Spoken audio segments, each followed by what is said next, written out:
It is The Riot. This is our podcast. You're listening to it, and thank you. Thank you for always, hopefully, enjoying it. You're appreciated, guys. So here's the stuff you're going to get in the podcast today. Spoilers talk, a little bit more. Just wrapping up from yesterday's talk. Gotta get on that. Organic gardens, how to put on 36 pounds of muscle. If you've ever wondered, and it's putting on, not taking off. Yes. Checking in with Nikki on her 5K training. How and when to worship the Mickey idol. Let's see. Corn dogs, plagiarism. Corn dogs involving not only a story about a person who potentially would get caught with corn dogs, but an air frying tip that I think will change your life. Yeah, absolutely. Absolutely. So Obi adds something special to that story, too. But I think the most important thing that we learned in today's podcast is a new phrase, at least for us, called unstructured work time. Ooh, you'll learn about it. I think you're going to like it. It's a life changer. I would like to begin applying that right away. You can if you want. I'd like to apply that right away. So you guys enjoy the podcast. Remember, anytime, hang out with us, RadioU.com. Go to the Riot section. You'll see it all there. See our stuff. Hit us up on Twitter, Facebook, whatevs. We'd love to hear from you. Anything else? I think you covered all the big points. Oh, let's go get a snack. Bye, everybody. It's The Riot. The Worst of the Riot box set is now available nowhere because we know you wouldn't want it anyway. It's The Worst of the Riot on Radio U. This much I'll have to say. Yesterday on the show, we talked about and posted on Facebook about spoilers. Yeah. And that was something that I kept hearing from people. And it's funny that, like, some people posted on our Facebook page, but so many people private messaged me and reached out about spoilers. And so the idea was I did something over the weekend where I exposed some people to spoilers. And I felt like... one person mentioned, hey, how could you? And I mentioned a plot line from Avengers Infinity War, and my thought was, it's been 3 months. I think I'm in the clear. And they were just like, oh, man, hello. I haven't seen that yet. And to me, it's like, man, 3 months. Seems like plenty of time. And a lot of people, I believe, agreed with you. A lot of people did, but I got some just... I'm not angry. Passionate. I think that's the right word. I got some passionate communication yesterday from people that were just like, what are you doing? Like, how dare you speak about something in public that, like, and it was fascinating to me because I'm just like, man, this amount of passion that I'm hearing from you, to me, it feels like, you know, if Avengers is this important to you, I know. You would have seen it already. You should get out there. Isn't it weird? It's in the cheap seats. Like, pay $1.50, go to the movie, like, whatever. I was surprised by it because, again, the amount of passion of, like, don't you dare spoil it. I love this. It's my favorite thing ever.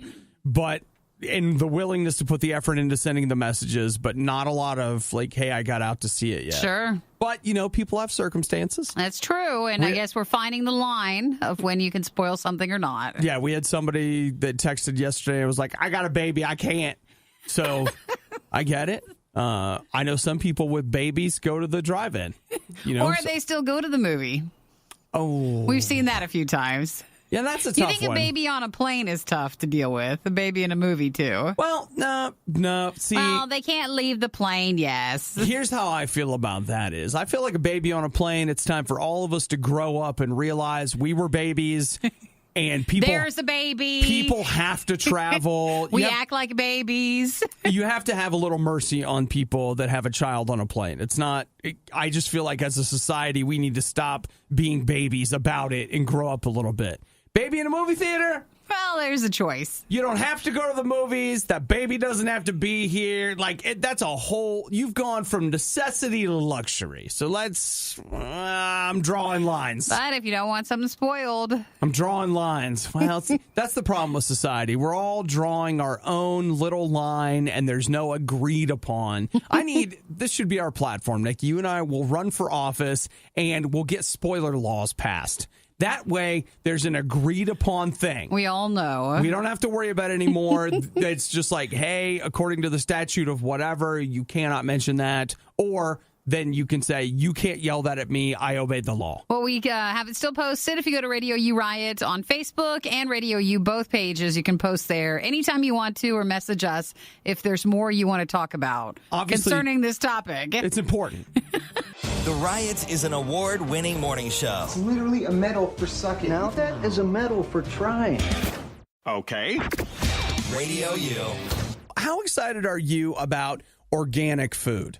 It's great, right? You know, they're not using any chemicals or any preservatives or whatever. It's just like they ate 10,000 years ago when we were all cavemen and blah, blah. Yeah, for all the items. Yeah. I just a little asterisk, little flag on the play. We need to talk to you guys about. Did you happen to buy any of your organic food from the Malcolm L. Bell School? Where the students, it's so exciting, Nikki. It's a preschool, kindergarten through third grade, like elementary school. Yeah. And one of the projects they do every year is they've got an organic garden that they grow from. And the idea is they're trying to teach students to grow some of their own food. Sure. And the importance of not eating all of those chemicals that everyone else is eating. Not when they're making it themselves. Yep. Now, I feel like there's a butt coming or a sickness of some sort. Now, Nikki, what? We're hearing about it. What would make you think something like that? Did someone get E. coli or one of the other many farming type produce diseases we could get? So I'll tell you what, I'll let you decide whether E. coli would be better or this. So what they have discovered is that for the last several years, the cleaning staff, like the janitorial staff, every night when they're done like cleaning, what's wrong, Nikki? I know what you're going to say, and I can't believe it. What am I going to say? Do they dump their buckets and stuff of water right on the there vegetables?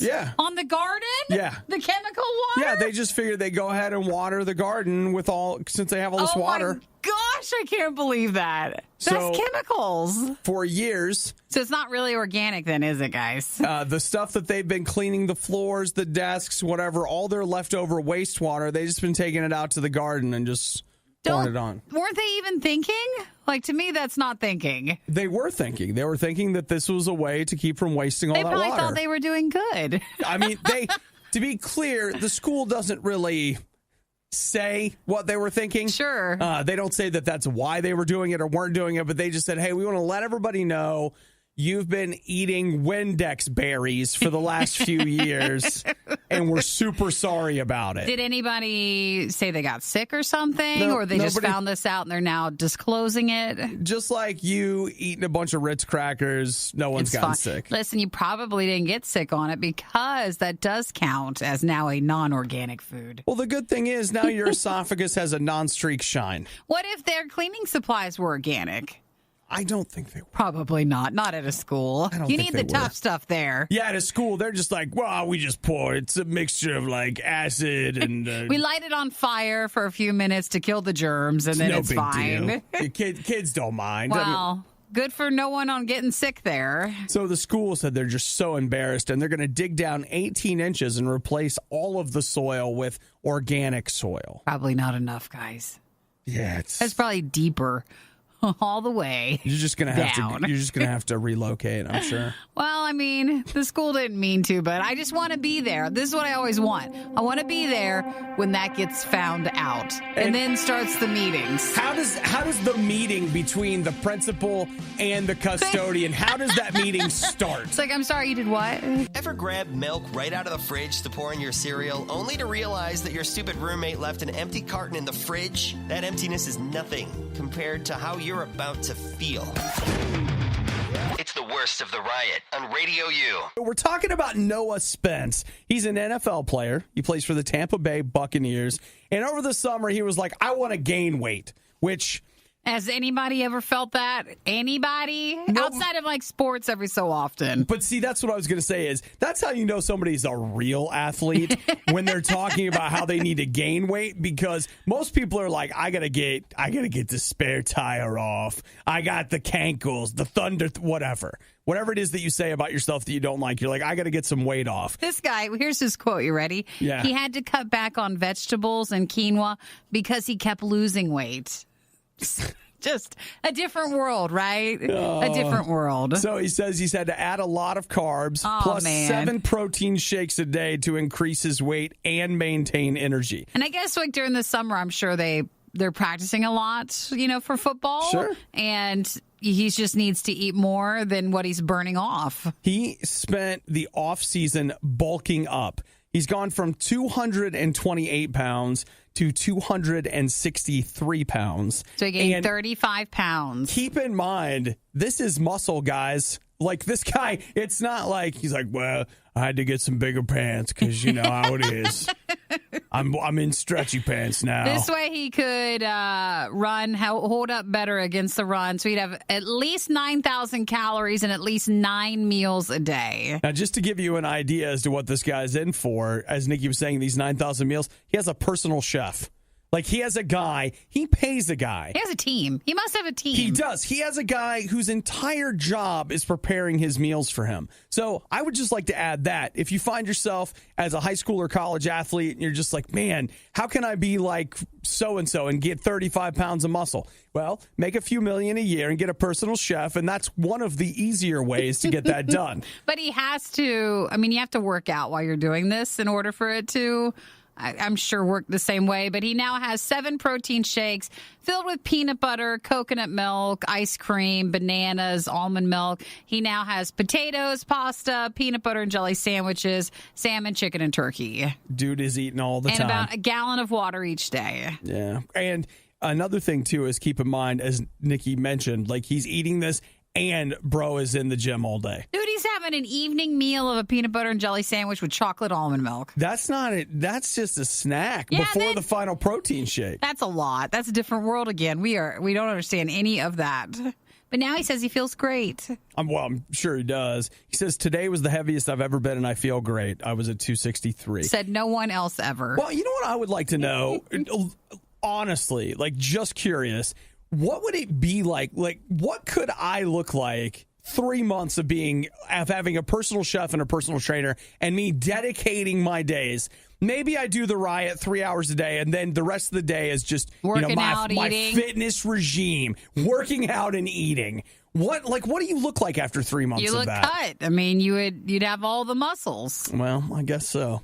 All right, that's my fall plan, everybody. We're going to do the fall fundraiser, and then we need to put together a team of people. For 3 months afterwards, I need a team of people. It's going to be a new me by Christmas, I guess. That's a huge amount of protein shakes. That's crazy. It is crazy. That's a lot, but good for him. He did what he wanted to do. He just said he really needed stronger legs to be able to be at peak performance. Yeah. Well, and you know what? Like, for us, like, I need stronger legs to get to the break room.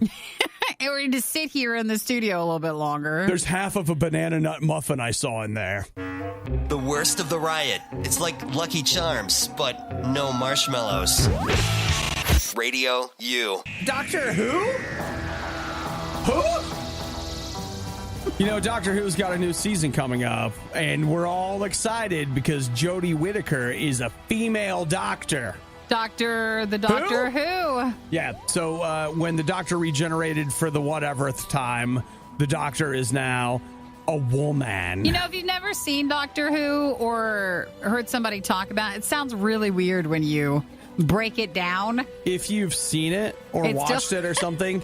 It sounds pretty weird. It still sounds weird? Yeah. I'll have to admit, I've really fallen off the Doctor Who bandwagon, even though I know a lot of people have. But part of that is just that it takes them forever to put it out. Sure. I mean, they had a Christmas episode. Did they even have a season last year? I don't know, but like, whatever. So there's been a big gap. But you got a new Doctor this year. You've also got a new showrunner and head writer. So the thought is that not only do you have a new performer in the role, but you've also got new writers, which means it's going to have a new tone. And they say that they're not going back to any pre-existing storylines. So all new? It's going to be all new stuff. And so there for a while, they were riding pretty heavy on some very specific pre-existing things. And they're like, nope, not this time. It's all new. It's all exciting. Seems like they really want to stress that so that people who got bored of it could try again. So the guy who's the new head writer, showrunner type of person, he's done a few other high-profile shows on the BBC. And one of the things he's known for is intense secrecy. Really? So he... with the crew and stuff? Mm-hmm. Like, he keeps a very, very tight, closed set, won't tell anybody what's going on, et cetera, et cetera. And do people care that much? Some people do. Okay, I just want to make sure. You know what? And I'll tell you what makes people care even more is when you actively try to keep them from finding out. That's the only reason why they care? You try to keep people from finding something out, and they're like, I have to know right now. No, not for any particular reason, except just to tell you that I could find out. Right away, I have to discover what's going on. So one of the things that happened, now this is not news, but some footage from the premiere episode leaked. Mm-hmm. I actually didn't know that. It was a couple of months ago, but it ended up being online. It was getting shared everywhere, and the Beeb is not happy about it. And that's not Justin Bieber, that's the BBC. So the BBC has been suing and has filed lawsuit in federal court in the United States. And you're like, well, against who? Microsoft.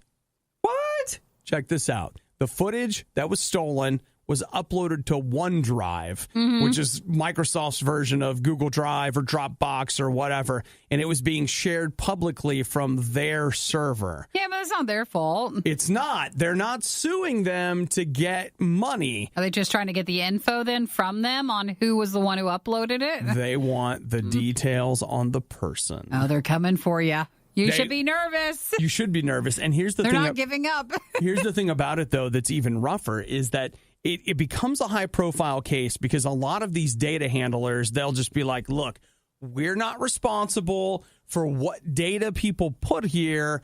It's kind of like like, what are those, like storage sheds or whatever? Yeah. We rent it out. We don't go in there. We don't look at what it is. We don't know. And now we've got the BBC that's like, yeah, well, we're going to hold you responsible, and you have to tell us who's renting out this shed. That's the only reason why they want to. If not, it's not like Microsoft could ever, they can't police that. So Microsoft is like, no. And the Beeb is like, that's fine. We'll just go to court. Let's go to court. No big deal. And meet the new Doctor Who judge. Yay. Mm-hmm. So this is something that's going to go on for a while, but I guess it's just a heads up. If you think that you can do something digitally and never get caught, you're mostly right. It might take a few years, but maybe they'll one day find you. Every once in a while, though, they decide to hunt you down. Remember, if you can just make it through the rest of the riot, then you can probably make it through the rest of the week. And through the next several months. And then it'll practically be Christmas. The Riot on RadioU.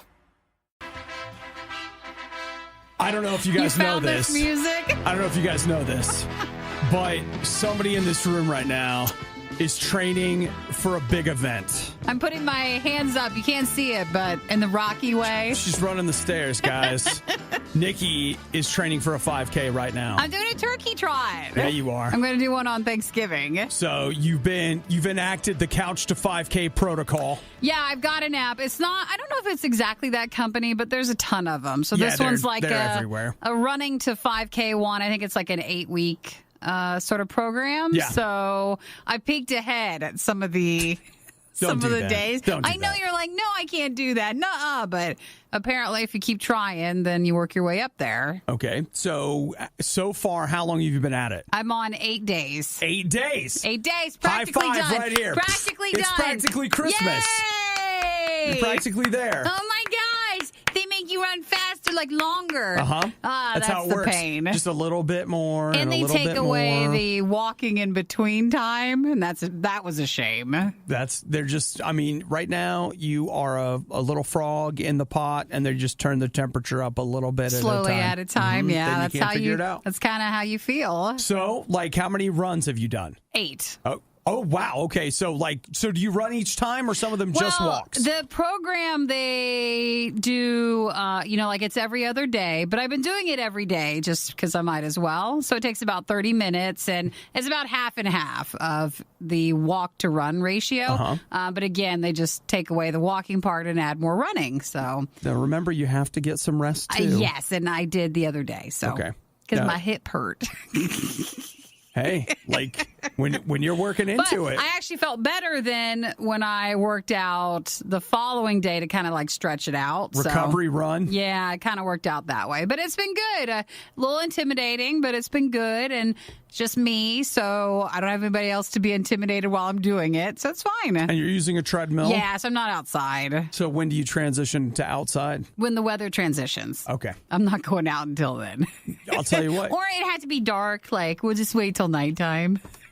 That's what I do. I don't want to run in the light. It's actually, I don't understand. I'm sure there's a psychological reason, but it's way easier to run in the dark. Is it? Well, gosh, no one can see you. It's just your own private run. It's not. I don't feel like it's that no one can see me. It's just that sensation of like, I feel like I don't know how far I've run or something. And so I'm just like, I run faster in the dark. When it's light, you're like, oh, look how much farther I have to go. It seems more bleak that you can see where you're going. Something about it, does make sense. Something about it. So it's been good. Having the app really helps. It guides you. So you can just listen to music or watch a show, and it just tells you when to run and when to stop. And that's been very helpful. Okay. And the thing is, you're not working up to a mile. You're working up to 3.1 miles. Mm-hmm. So what do you do when it's over? Because 8 weeks, that'll take you through the 1st of October, but you'll have 8 weeks after that. No, I probably would you continue the harder days then. You can go back. You're not starting back at square one. Right. But yeah, you'll just keep going then. But I felt like if I didn't start it now, I just wanted to go ahead and get into it. Hey, nothing wrong with that. Because the longer you put it off, we'll be here in a year, and I'll still be putting it off. If you're thinking about starting running, one of the best things you can do is just lace up them freaking shoes and get going. Yeah, so it's been good. Even if you just jog to the end of the block, it's a start. That's something. Well, hey, everybody. Nikki, we're going to be checking in with her every week or so, see how it's going. But we're keeping it calm and cool and quiet, not too much. Well, I'm excited about it. I think it's really cool that you're training for a race. So, and I'm looking forward to finding out about it. So, I want to send this next one out to a friend of mine. I'm not on the highway yet. She's a new runner, but she's developing strength and she's getting ready. Endurance is building up, and when people see her on the road, they're just like, fire on the highway. Because of the shoes that I got.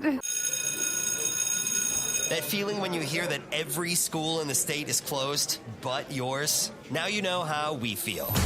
It's the worst of the riot on RadioU. I don't know if you guys heard, but Mickey Mouse is about to celebrate his 90th birthday. We need to pay then. So here's what's going to happen.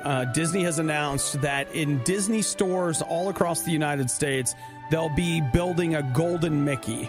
I don't think this is true. What they do is the golden Mickey will be out in front of the store. And I thought that isn't the golden giant statues a trap? Well...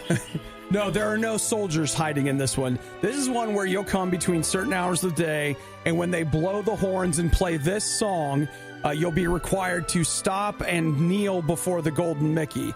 Also, at certain times, you'll need to come and bring your offering to Mickey. Bring your coins. And just to be clear, Mickey doesn't want any of your harvest. He doesn't want anything. He wants your children and your money. So if you just bring your firstborn to the golden Mickey at the appointed time... Then what do we get? Then you'll get Mickey's blessing and a primetime spectacular event that will happen on ABC. They're doing what? A special? Mm-hmm. Now, it's not going to be till Sunday, November 4th, but get ready, Nikki, because we are going to celebrate Mickey. It's a party. Mickey's golden idol. It's going to be huge. I can't wait. To the Temple of Mickey? Well, yeah, because what they're going to do is they're going to unveil the first golden Mickey at Disney World, and it'll just cost you $100. I can't tell what's true or not. Are they making big Mickey things? Is that real, but it's not a temple thing, or what? What, a place where you go and pray to Mickey? No, are they just making big Mickeys? No. You're looking for the truth. Yeah, that's what I want to know. Okay. What is Disney doing for Mickey's birthday? They're going to have a TV special. That's it. That's the only truthful part of that? Nikki, let's talk about truth.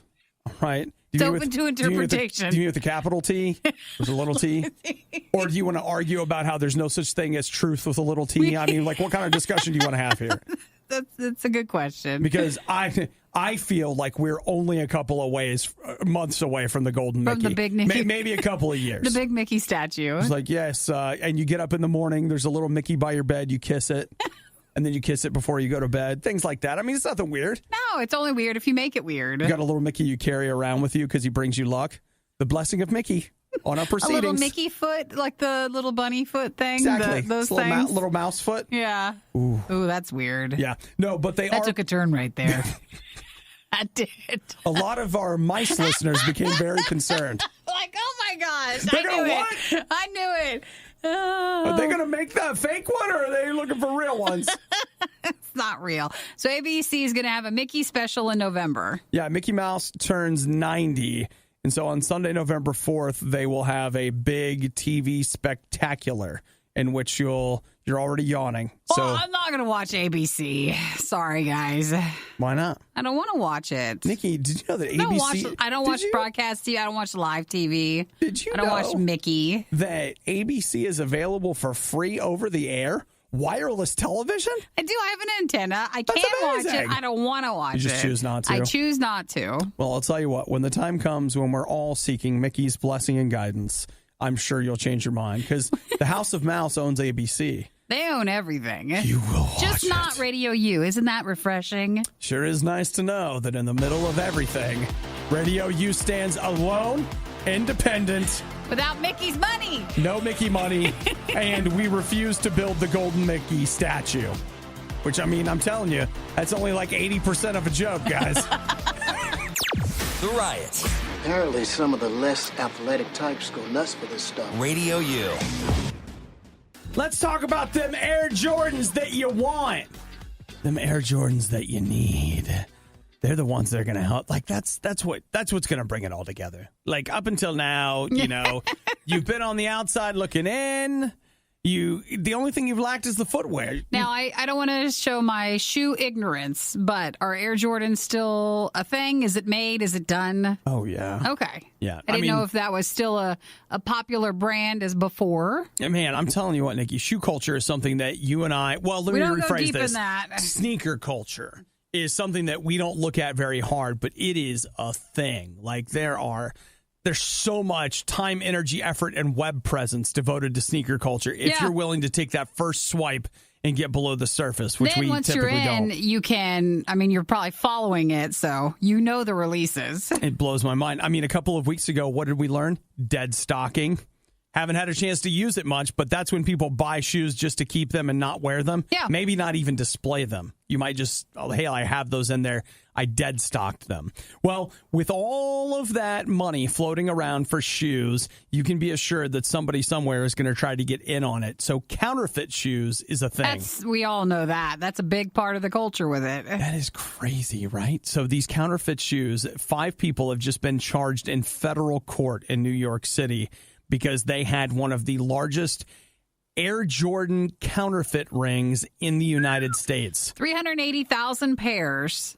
They were in Port Newark. 380,000 shoes. So they were estimated to be worth $73 million, not from like Air Jordans, because they're not, like they would be way more if they were real. Right. But these were fake ones. Well, okay, I've got a lot of questions, but one of them is this. Here are 380,000 pairs of shoes that while they are not Nikes, they're probably okay shoes. Yeah. And in reality, they're probably made in the same factory for all we know. But they don't want them in the market. No, I get that. But so they'll probably destroy them. See, that's a shame because they should figure out a place they could send those shoes where people who need shoes could wear them. Be very hard to find a place where you're not infringing on Nike's intellectual copyright. And it is a lot of higher end brands will destroy it because it will water down the brand because you're basically just sending out the fraud stuff, which might not stay in that market you're sending them to. So I know it goes against everything. You're like, well, that's so wasteful, but these were created fake. They are fake, and they're selling them as real. It's true. But it's a crime. There are people that need shoes that wouldn't be like, I wouldn't be caught dead in these Air Jordans because they're not real. But they bring so much money in that someone could go into that market to get them from there and then go take them to sell them. I totally get it. The other thing that's fascinating to me is that they did not ship with any kind of Nike labeling on them. So they get imported to the United States. As just a shoe. And then they get taken to someplace in Jersey where they had it set up that then all of the Nike stuff is added to the shoe that makes it look like it's a real Air Jordan. Man, I can remember I had a friend in high school that worked for a store and they were like, I had bought a brand. I'm not even going to tell you the brand because I don't want to give them any whatever. Sure. But they were like, yeah, hey, did you check on that shirt that you got? Like, that could be counterfeit. You should bring it into the store and we'll look at it. And I was like, I don't care.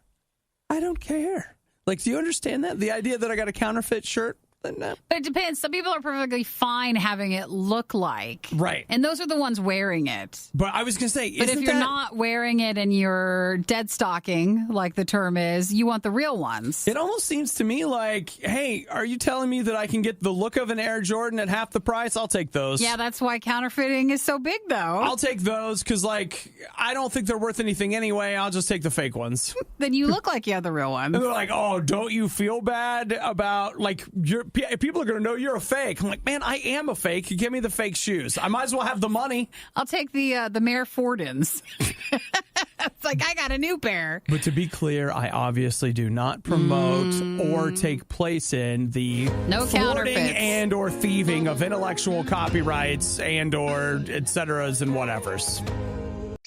The Riot. They hate me, they hate you, they hate us. Why else would they make us listen to the worst of the Riot? RadioU. There are way too many stories like this in the news. There's way too many. And it's just getting to be like, I'm going to start just leaving my door unlocked or maybe just piling some snacks out front. Like, because it seems like every day I come in here, at least one story of somebody that broke into somebody's house to eat. Well, I mean, people are hungry. I mean, are they doing so. anything else? Or I think what happens to be like the common thing is they're on something, and so then they don't know where they're going, and they're breaking in. Or do they realize they're breaking in? Or if not, then they eat while they're there. Like they might think they're at home. I suppose that's possible. Here's a woman. Actually, that makes perfect sense. They're high enough to just be like, look, I'm home. There's a door just like I have a door. It must be my house. This is my place, I guess. So they get really confused and they're like, there's food. I eat food. I want to eat food. Well, I'll tell you what, if you think it sounds like they're on drugs now, like when I give you details, you're all the way in. It's a confirmation. So Myrtle Beach, you're on vacation. I feel like my uncle's in Myrtle Beach right now, and I'm just wondering if this is a coincidence. I actually texted him. I was like, hey, was this you? It's the area. A woman came home yesterday afternoon, and she found a man inside her house eating corn dogs.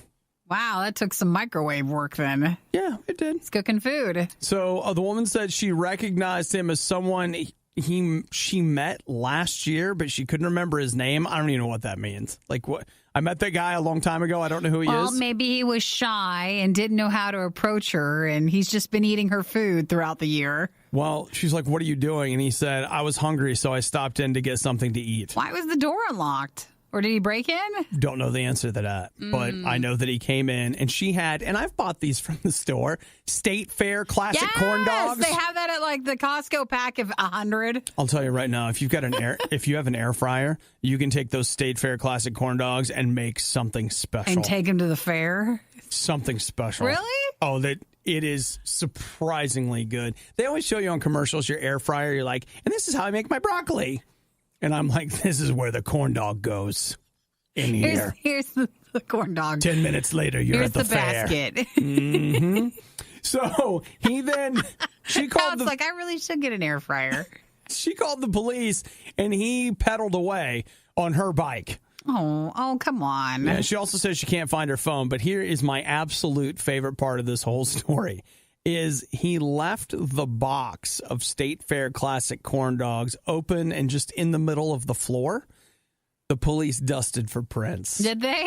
Yes! Oh my gosh, I just love the idea. You knew the corn dogs would help you. I just see that cop there like dusting this thing for prints, and it's like, yes. What are you doing, Bob? Like, I'm getting prints on the corn dog box. Do that or the microwave or wherever he was making it at. The only problem is that they couldn't get a usable print off the corn dog box. That bumps me out. But if she knows him or met him, they'll find him. I'm sure they probably will. But like, I just follow the bike. I want him to go to jail because of a corn dog box. It's perfect. It's perfect. It's like, how did you guys figure out it was me? I knew these corn dogs were going to get me in trouble someday, but I never knew it would be like this. But he loves them. I thought I'd be in seeing the cardiologist. So make sure it's your place. I think we'll leave you with that. Double check before you go in if things aren't right. I feel like he knew it wasn't his. Probably in this time. Worst of the Riot, not enough? Not enough. Check the blog and all things Riot at riot.radiou.com. So when it comes to video game reviews, which a lot of people don't even do reviews anymore, we don't technically do reviews, really. We just kind of, we'll cover something, we'll talk about it, maybe do an Obadiah Plays, which is me streaming a game. But a lot of times, as far as a review score, that hasn't kind of been our thing. But still, the biggest kid on the block is IGN. And, I mean, guilty.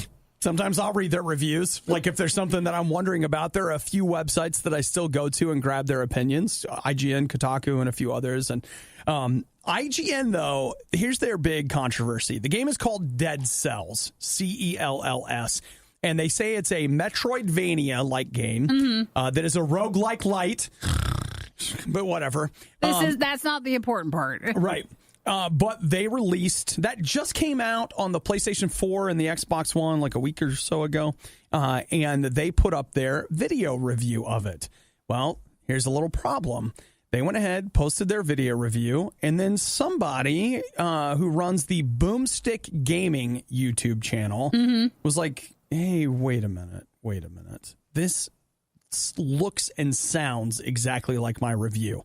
So he went, and by sounds, I don't mean his voice. I mean his word choice. But like his was a verbal review, and did this guy take his verbal review and create a online version of it? Well, basically you had two, like they're both review videos. And so this guy, he went through and transcribed his words and then IGN's words. And when you lay them next to each other, he put time codes on them. So like, here's what I'm saying at 15 seconds. Here's what they're saying at 20 seconds. So this guy took the effort to take this other channel's review of it and copy it. And basically the claim is, he plagiarized it. Yeah. Which it's not really a claim. It seems like it's pretty confirmed.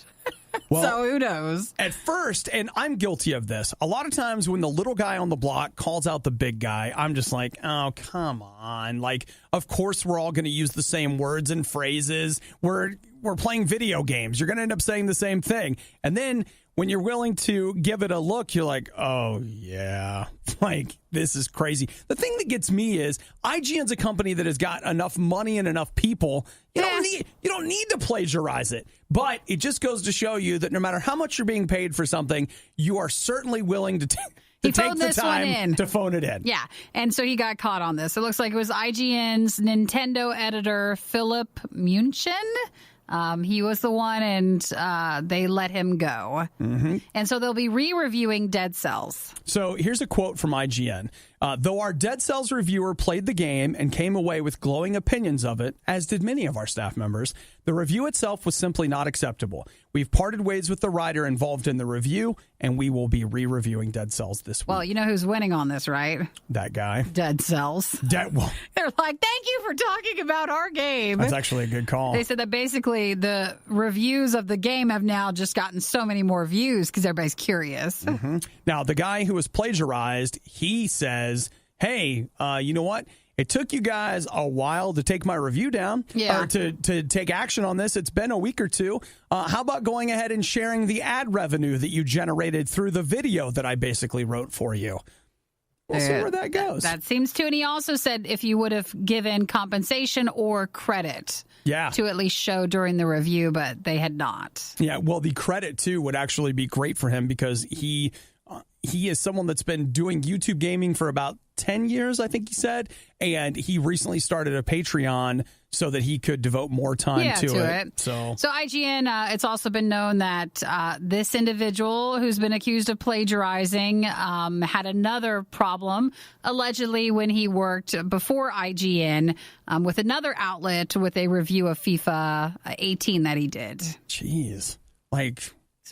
I mean, I guess you figure if you find a small enough outlet, you can steal their content and they will never know. They'll never think that someone will see it. And hey, man, even I was guilty. My first reaction was like, oh, yeah, IGN's stealing your stuff. But they were. The guy writing for IGN technically, it was not the company. It was the employee of the company, and they cannot be held liable for blah, blah, blah, whatever. Yes. I know. You hate the Riot. Why are they on the radio? Stupid. Yeah. Honestly, we can't trust them with anything else. It's the Riot on RadioU. I'm looking at an article here that, let's be honest, it could be practically made up. It's from the University of London and the ESCP Europe Business School. Sure. Okay. And it's a warning for people like me because it says, I'll just go ahead and read you the headline right here. Employees who put in too much effort perform worse and don't get promoted. Are you worried that you're putting in too much effort without the benefits of it? I'll tell you what, Nikki, lately I just feel like I'm working really hard. And A plus game? I mean, I'm going to say 99%, but with extra credit, 105. 105. And so then you could possibly be passed up for things? That's what I'm afraid of. I'm afraid that there are opportunities that advancement that I'm missing because of all the work that I'm putting in. And I'm really getting close to experiencing burnout. And so I feel like we need to strategize. Sure, figure out what to do. We need to talk about ways that we can work to really, I think, give me more free time, more room to explore the space. Don't say free time. Say creative time. Okay, you know what? You're right. Unstructured work time. Perfect. I love that. That's phrase. really good. Unstructured work time. So that way I can take some time and think about the projects that I'm passionate about. And then because I'm passionate about it, I'm going to do a lot better work on it. And you're going to see something that's just a lot better that's going to come out of that. I think so. Unstructured work time. Yes. Yeah. And look, let's be honest. Sometimes that's going to involve me spending some time with YouTube because I'm trying to get mossy. Okay, like I'm trying to give my brain some space to grow. To grow, sure. You know what I'm saying? So like you can't. Does this sound true, everybody? You're tilling the soil, okay? Like sometimes you got to give it a break in order for something to spring up. Okay. So gotta have some seed there, the plant, and let it grow. Yeah, come on. So everybody, you're working too hard. We got to back off. And plus, if you give your best game, that's unrealistic for them because it's just, you need to back it down a little bit. Yeah. So then they think that's your A game. Yeah, come on, Then Nikki. if you give a little extra, they're pleasantly surprised. Oh, they're just blown away by it. They're like, what's this? This is great. He had more to give. We didn't know. Man, this guy, like everybody, more people are wanting to be like him because he just is such an asset to the community. If you learn this correctly, I feel like if you grab a hold of this, this is what you'd have like the airport meetings at the hotel where someone would spend a couple $100 to be the best them. Yeah. Oh, let me tell you what, guys. I could talk such a big game you don't even know. A lot of talk. Oh, believe me, we'll start making up words. Make up the whole thing. You could. You do a great job with it. It's going to be like, what about your cynismeter? Have you taken the time to work on your cynismeter? That's controlling your cynicism? Yeah. This was the worst of the riots, and we'd like to congratulate you on having the stomach to stick around to the very end. The riot exists because RadioU exists, and RadioU only exists because of your support. Find out more and give now at RadioU.com/donate. There's a door just like I have a door. It must be my house. This is my place, I guess. So